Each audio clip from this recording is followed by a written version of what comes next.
ఇది మన దేశం మీద జరిగిన దాడి. కానీ మన దేశం చివరిలో జమ్మూ కాశ్మీర్. ఈ మధ్య కాలంలో మోడీ గారు ఇక్కడ శాంతి భద్రతలు చాలా బ్రహ్మాండంగా ఉన్నాయి అని ప్రజలను నమ్మించడానికి అక్కడ అడ్వర్టైజ్మెంట్స్ కూడా మోడీ గారే స్వయంగా టూరిజం చేస్తున్నట్టుగా ఒక క్యాంపెయిన్ లాగా నడిపితే టూరిస్టులు వెళ్లే పరిస్థితికి ఇప్పుడు జమ్మూ అండ్ కాశ్మీర్ చేరింది. మరి అలాంటి ప్రాంతంలో సెక్యూరిటీ ఎలా ఉండాలి? కానీ సెక్యూరిటీ ఎలా ఉంది? దీన్ని సెక్యూరిటీ బ్రీచ్ అనక మరి ఏమనాలి? సెక్యూరిటీ ల్యాబ్స్ అనక మరి దీన్ని ఏమనాలి? నిఘా వ్యవస్థ అక్కడ లేనే లేదు. ఒక కన్ను వేసి ఉంచే వాళ్ళు అక్కడ లేనే లేరు. ప్రొటెక్షన్ కోసం ఉండాల్సిన సెక్యూరిటీ కూడా లేరు. దీన్ని ఏమనాలి? దీన్ని సెక్యూరిటీ ల్యాబ్స్ అనక, సెక్యూరిటీ ఫెయిలియర్ అనక దీన్ని ఏమనాలి? మరి దీనికి కారణం ఎవరు? ఉగ్రవాదాన్ని కంట్రోల్ చేయాల్సిన బాధ్యత ప్రధానమంత్రికి, హోంమంత్రికి, అమిత్ షా గారికి లేదా? మేము చౌకీదార్ అని చెప్పుకుంటున్న బీజేపీ పార్టీ మరి ఈ రోజు దేశానికి చేసింది ఏమిటి? ఈ రోజు ఇంతమంది అక్కడ చనిపోయారు అంటే దానికి కారణం బీజేపీ ప్రభుత్వం కాదా? సెంట్రల్ గవర్నమెంట్ కాదా? మోడీ గారు కాదా? అమిత్ షా గారు కాదా?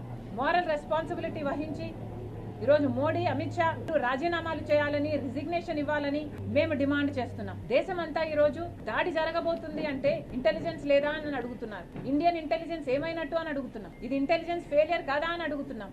దేశ భద్రత కోసం పని చేయాల్సిన ఇండియన్ ఇంటెలిజెన్స్ దేనికోసం పనిచేస్తుంది? దేనికోసం వాడుకుంటున్నారు మోడీ గారు? ఈ రోజు ఇండియన్ ఇంటెలిజెన్స్ అంతా బీజేపీ గవర్నమెంట్ కు వ్యతిరేకంగా ఉన్న వాళ్ళ మీద ప్రయోగిస్తున్నారు. వాళ్ళ గొంతులు అణచివేయడానికి, అపోజిషన్ పార్టీస్ ని ఏం చేస్తున్నారు అని వాళ్ళని ట్రాక్ చేయడానికి, లేదా క్రిస్టియన్ మైనారిటీలకు గాని, ముస్లిం మైనారిటీలను గాని వాళ్ళని అణిచివేయడానికి, దళితులను అణిచివేయడానికి బీజేపీకి ఎక్కడ అపోజిషన్ ఉంటే దానికి సంబంధించిన ఇంటెలిజెన్స్ ఇవ్వడానికే ఈ రోజు ఇండియన్ ఇంటెలిజెన్స్ పనిచేస్తున్నట్టు లేదా? ఇంత ఘోరంగా ఇంటెలిజెన్స్ లో విఫలమయ్యారు, సెక్యూరిటీ విధించడంలో విఫలమయ్యారు అంటే వీళ్ళంతా ఇంకా అధికారంలో ఉండాలా? మేము చౌకీదారులు అని చెప్పుకుంటున్నారే, మరి ఏమైంది మీ పనితనం అంతా? ఈ రోజు ఒక ఇంటెలిజెన్స్ నే కాదు, ఇండియన్ ఇంటెలిజెన్స్ నే కాదు, ఏ సెంట్రల్ ఏజెన్సీని తీసుకున్నా, ఒక సిబిఐ అయినా, ఒక ఈడీ అయినా, ఒక ఇన్కమ్ ట్యాక్స్ అయినా, ఎలక్షన్ కమిషన్ అయినా, ఆఖరికి సెబీ అయినా, అన్ని ఏజెన్సీలని వాళ్ళ స్వార్థం కోసం వాడుకుంటున్నారు. దేశం కోసం పని చేయాల్సిన ఇన్ని ఏజెన్సీస్ ఈ రోజు మోడీ కోసం పనిచేస్తున్నాయి. ఇది అన్యాయం కాదా అని అడుగుతున్నాం. బయట యుద్ధం కాదండి, లోపల వాళ్ళే యుద్ధం చేస్తున్నారు. మతాన్ని వాడుకొని లోపలే ఒక యుద్ధం జరుగుతుంది, లోపలే సెక్యూరిటీ బ్రీచ్ ఉంది. మరి అలాంటప్పుడు బయట వాళ్ళు అవకాశంగా తీసుకోరా దాన్ని? మోడీ గారు ప్రధానమంత్రిగా ఏం చేయాలి? మోడీ గారు ప్రధానమంత్రిగా నిలబడి అన్ని మతాలు ఒకటే, ఈ రాజ్యాంగం మన రాజ్యాంగం, దీనికి మేము కట్టుబడి ఉన్నాం, ఇన్ని మతాలు, ఇన్ని భాషలు, ఇన్ని ప్రాంతాలు, ఇన్ని కులాలు ఉన్న భారతదేశం మనది అని చెప్పాల్సిన మోడీ గారు ఒక పక్కేమో మణిపూర్ లో క్రైస్తవులను చంపిస్తాడు, ఇంకో పక్కేమో ముస్లింల వక్ఫ్ బోర్డు తెచ్చి వాళ్ళని అణచివేయడానికి చూస్తారు. మరి ఇది కాదా అండి టెర్రరిజం అంటే? ఇంటర్నల్ టెర్రరిస్ట్ మోడీ గారే, బీజేపీయే. అదే ఆసరాగా తీసుకునే ఇప్పుడు బయట వాళ్ళు దాడి చేస్తున్నారు. ఇదే మోడీ గారు ఆయన పెట్టాల్సిన శ్రమంతా దేశం బాగు కోసం, ఇక్కడ వాళ్ళ కోసం, మన భద్రత కోసం పెట్టుంటే అసలు బయట నుంచి వచ్చి చొరబడి మనల్ని అటాక్ చేసే ధైర్యమే ఉండేది కాదు. ఈ రోజు ప్రతి సంస్థని మోడీ గారు దేనికి వాడుకుంటున్నారండి? ఈ రోజు ప్రతి సంస్థని, ఒక ఇంటెలిజెన్స్ అయితేనేమి, ఒక సిబిఐ అయితేనేమి, ఒక ఈడీ అయితేనేమి, ఆఖరికి సెబీ, ఎలక్షన్ కమిషన్, ప్రతి ఒక్కరిని మోడీ గారు స్వయంగా తన స్వార్థం కోసం వాడుకుంటున్నారు. కాబట్టే ఈ రోజు దాడి జరిగింది. మళ్ళీ డిమాండ్ చేస్తున్నాం, మోడీ గారు, అమిత్ షా గారు రాజీనామాలు చేయాలి. ఇది ముమ్మాటికి సెంట్రల్ గవర్నమెంట్ ఫెయిలియరే. శ్రీమాత్రే నమః. వందే మాతరం. జమ్మూ కాశ్మీర్లోని పహల్గాం గ్రామంలో జరిగినటువంటి ఉగ్ర దాడిలో, మారణకాండలో 26 మంది చనిపోయినట్టుగా మనందరికీ తెలిసిందే. అందులో 25 మంది హిందువులే అవడము, అలాగే మతం పేరిట, అంటే ఆ ఉగ్ర దాడి చేసినటువంటి ఉగ్రవాదులు ఎవరైతే ఉన్నారో వారు పర్యాటకులాగా వచ్చినటువంటి మగవారిని వారి దగ్గరికి వెళ్ళి మీ పేరేంటి, మీ మతం ఏంటి అని చెప్పని కనుక్కొని మరి వారు ఏ మతస్థులు అని చెప్పని తెలుసుకోవడం కోసం అని చెప్పని వారి ప్యాంటు కూడా విప్పదీసి మరి చూసి కాల్చి చంపినటువంటి ఘటన యావత్ భారతదేశాన్ని కాదు ప్రపంచాన్ని కూడా దిగ్భ్రాంతికి గురి చేసింది. ఒక పక్క ప్రపంచ దేశాలన్నీ కూడా ఈ సంఘటన పైన స్పందిస్తూ దీన్ని ఖండిస్తూ బాధిత కుటుంబాలకి సానుభూతిని వ్యక్తపరుస్తూ ఉంటే, కాంగ్రెస్ మటుకు తన సంకుచిత స్వభావాన్ని, అలాగే కుట్రన్ని, కుతంత్రాలని ఈ సంఘటనను ఆధారంగా చేసుకుని మత రాజకీయాలకి తెరచేయాలని చెప్పని అనేక పన్నాగాలు పన్నుతూ ఇటు భారత ప్రధాని నరేంద్ర మోదీ గారి పైన, అలాగే జాతీయ భద్రతా దళాల పైన విపరీతమైనటువంటి నిందలు వేయడాన్ని తీవ్రంగా ఖండిస్తూ ఉన్నాము. ఎందుకంటే గడిచిన 10 సంవత్సరాల్లో మనందరికీ తెలిసిందే, భారతదేశం లోపల ఎక్కడా కూడా ఒక్క ఉగ్రదాడి కూడా జరగలేదు. అలాగే ఎన్నో ఉగ్రదాడులు జరపాలి అని చెప్పని కుట్రలు పన్నినటువంటి కుట్రలని ముందుగానే భద్రతా దళాలు తెలుసుకొని వాటిని విచ్ఛిన్నం చేయడం కూడా జరిగింది, ఆపడం జరిగింది. నరేంద్ర మోదీ గారు దేశ ప్రజల ప్రాణాల కోసం, ఈ దేశ అభివృద్ధి కోసం అహర్నిశలు కూడా 365 రోజులు 24/7 అన్నట్టుగా ఆయన కష్టపడుతున్నారు. మన జాతీయ భద్రతా బలగాల గురించి, అలాగే మన దేశం ప్రజల రక్షణ కోసం అని చెప్పని ఖర్చు పెడుతున్నటువంటి నిధుల గురించి కానీ, తీసుకుంటున్నటువంటి సంస్కరణల గురించి కానీ ప్రపంచ దేశాలన్నీ కూడా కొనియాడుతూ ఉన్నాయి. షర్మిల ఆంధ్రప్రదేశ్ రాష్ట్ర కాంగ్రెస్ అధ్యక్షురాలు దిగజారుడు మాటలు మాట్లాడుతోంది జాతీయ భద్రతా బలగాల విషయంలో, నరేంద్ర మోదీ గారి విషయంలో. ఏమ్మా, అసలు నీకు కొంచెమైనా సిగ్గుందా? నిజంగానే ఏమాత్రము నైతికత లేకుండా ఈ విధంగా మాట్లాడడం అనేది ప్రజలు అసహించుకుంటున్నారు. ఎందుకంటే 10 సంవత్సరాల్లో ఎటువంటి దాడులు జరగలేదు అని దేశ ప్రజలందరికీ తెలుసు. అలాగే కాంగ్రెస్ పాలించినటువంటి దాదాపు 65 సంవత్సరాల పాలనలో వందలాది ఉగ్రదాడులు జరిగాయి.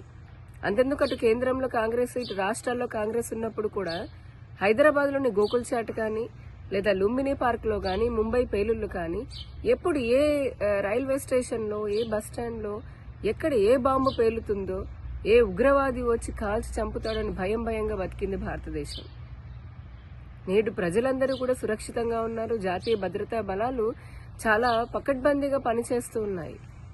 ఇటువంటి సందర్భంలో మతం పేరిట ఈ జరిగినటువంటి ఊచకోతలో బాధిత కుటుంబాలు అయితే హిందూ కుటుంబాలు ఉన్నాయో వారికి అండగా నిలవాల్సినటువంటి కాంగ్రెస్ లేదా షర్మిల వారికి అండగా నిలబడకుండా ఉగ్రవాదులకి, వారి చర్యలకి మద్దతునిస్తున్నట్టుగా ఆవిడ చేస్తున్నటువంటి మాటలు, మాట్లాడుతున్నటువంటి మాటలు నిజంగా సమాజం ఏమాత్రం హర్షించదు. ఇంతవరకు ఉగ్రవాదుల చర్య పైన మాట్లాడలేదు ఆవిడ. ఉగ్రవాదులు గాని, వారికి సహాయం అందించినటువంటి వారిపైన ఎటువంటి మాటలు మాట్లాడకుండా భారతదేశం పైన, దేశ ప్రధాని పైన మాట్లాడుతూ ఉంది. దీన్ని బట్టే అర్థమవుతుంది షర్మిలకి ఉన్నటువంటి రాజకీయ అపరిపక్వత, లేదా ఆవిడకున్నటువంటి మత సంతుష్టీకరణ భావజాలాన్ని మన అందరికీ అర్థమవుతుంది. ఇదే కాంగ్రెస్ కాదా మతం పేరిట దేశాన్ని విచ్ఛిన్నం చేసి లక్షలాది మంది హిందువుల ఊచకోతకి కారణమైంది? ఇదే కాంగ్రెస్ కాదా ఎన్నో హిందూ వ్యతిరేక చట్టాలని తీసుకుని రావడము, అలాగే సంతుష్టీకరణ, మైనార్టీ సంతుష్టీకరణ కోసము వక్ఫ్ చట్టంతో సహా అనేకమైనటువంటి చట్టాలని చేసి సంతుష్టీకరణ చేస్తుంది ఎవరు? ఆ రోజు మత రాజకీయం చేసింది ఎవరు? ఈ రోజు కూడా మత రాజకీయాలు చేస్తుంది కాంగ్రెస్ కాదా? ఇటువంటి వారా ఈ రోజున భారతీయ జనతా పార్టీని, మా చిత్తశుద్ధిని ప్రశ్నిస్తోంది? హిందువుల మరణాలు, హిందువుల ప్రాణాలంటే ఏమాత్రము లెక్కలేనటువంటి పార్టీ కాంగ్రెస్ పార్టీ. షర్మిల, మీకు ఇదే హెచ్చరిస్తున్నాము. నోరుంది కదా అని ఎంత పడితే అంత మాట్లాడుతూ బలైనటువంటి హిందూ కుటుంబాలని ఇంకా రెచ్చగొట్టే విధంగా, వారిని ఇంకా మరింత బాధ పెట్టే విధంగా మీకు మాట్లాడడం అనేది తగిన పద్ధతి కాదు.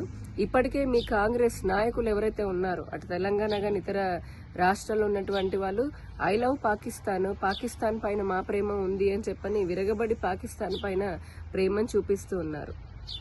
మీకంతే మనుషులు భారతదేశంలో ఉన్నటువంటి ప్రజలని చంపడము, లేదా ముఖ్యంగా హిందువులని మతం పేరిట చంపడము అనేది మీకు అంత ఆనందాన్ని ఇస్తుందా?